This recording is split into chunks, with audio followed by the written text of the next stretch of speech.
और उनकी विशिष्ट साधनाएं हमें एक अनूठा अनुभव प्रदान करती है। यह हमें याद दिलाती है कि आस्था के अनेक रंग हैं, जो जीवन को अनेक रूपों में सजाते हैं। साधु संतों की उपस्थिति महाकुंभ में भारतीय संस्कृति की गहराई को बखूबी दर्शाती है। उनके अनोखे कर्मकांड और प्रवचन केवल महाकुंभ का मुख्य आकर्षण बनते हैं, बल्कि आत्मा को भी गहराई से छूते हैं। कुछ साधु संतों की असाधारण जीवन शैली, जैसे कि 14 साल से एक हाथ उठाए रखना या 45 किलो का रुद्राक्ष धारण करना, हमें सोचने पर मजबूर करती है। इनकी कहानियां हमें मंत्रमुग्ध कर देती है और हमें अपने भीतर झांकने का मौका देती है। बाबा ने अपनी हरी फसल को अपने सिर पर उगाकर यह साबित किया कि उनका प्रयास वास्तविक है, जो न केवल हमें प्रेरित करता है, बल्कि यह भी सिखाता है कि सच्ची मेहनत का फल मीठा होता है। आईआईटी बाबा की कहानी फरहान के समान है, जो अपनी पढ़ाई के बावजूद अपने सपनों की ओर बढ़े हैं। उन सभी के लिए यह एक चमकती उम्मीद है, जो अपने संकल्प में दृढ़ रहते हैं। बाबा ने प्रतिष्ठित आईआईटी से इंजीनियरिंग की, लेकिन उन्होंने अपने करियर को छोड़कर साधु बनने का निर्णय लिया। यह दिखाता है कि कभी-कभी हमें समाज को एक नई दिशा दिखाने के लिए अपने रास्ते बदलने की आवश्यकता होती है। आईआईटी के छात्रों को अपने जीवन में शांति की तलाश करनी चाहिए, क्योंकि केवल अच्छे अंक प्राप्त करना ही सुख की गारंटी नहीं है। अभय सिंह का जीवन इस बात का प्रमाण है कि वास्तविक संतोष संख्या में नहीं, बल्कि मुट्ठी भर खुशियों में है। लिलीपुत बाबा की अनोखी साधना और जीवन शैली ने श्रद्धालुओं का ध्यान खींचा है। वह पिछले 32 वर्षों से स्नान नहीं कर रहे हैं और गंगा की स्वच्छता का संदेश देते हुए हमें सोचने पर मजबूर कर देते हैं। महाकाल गिरी बाबा ने अपनी साधना के प्रतीक के रूप में एक हाथ उठाए रखा है।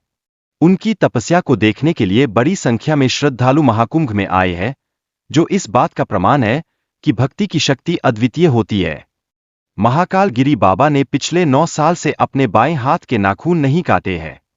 यह केवल एक धार्मिक क्रिया नहीं है, बल्कि उनके व्यक्तिगत आस्था का गहरा प्रतीक है।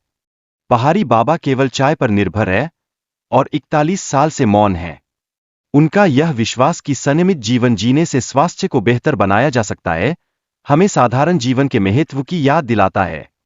गोल्डन बाबा अपने शरीर पर 4 किलो सोना धारण करते हैं, जो उनके आध्यात्मिक जीवन का प्रतीक है। वे शिक्षा और धर्म को जोड़कर समाज में सकारात्मक बदलाव लाने का प्रयास कर रहे हैं, जो प्रेरणादायक है। एक साधु 45 किलो रुद्राक्ष सिर पर धारण करके भगवान को प्रसन्न करने के लिए हठयोग कर रहा है। यह साधना केवल धार्मिक उद्देश्य के लिए नहीं, बल्कि सनातन धर्म की रक्षा के लिए की जा रही है। मस्कुलर बाबा, जिनका असली नाम आत्मा प्रेमगिरी है, 30 साल से सनातन धर्म का प्रचार कर रहे हैं। उनकी विशेष जीवन शैली और व्यक्तित्व ने लोगों को उनकी ओर आकर्षित किया है। चाबी वाले बाबा, जिनका असली नाम हरिश्चंद्र विश्वकर्मा है, जीवन और सत्य का प्रतीक मानते हैं। उनका मानना है कि यह चाबी लोगों के अहंकार का ताला खोलने के लिए है, जो हमें आत्मनिरीक्षण की ओर ले जाती है। कांटे वाले बाबा का साधना और उनके अनुभव यह दर्शाते हैं कि आध्यात्मिकता व्यक्ति के चरित्र में झलकती है। उनकी साधना हमें इस बात की याद दिलाती है कि गहराई हमारे भीतर ही होती है। बाबा का कहना है कि कांटों पर लेटकर वह गुरु की सेवा कर रहे हैं, जो उनकी शक्ति और ज्ञान का प्रतीक है।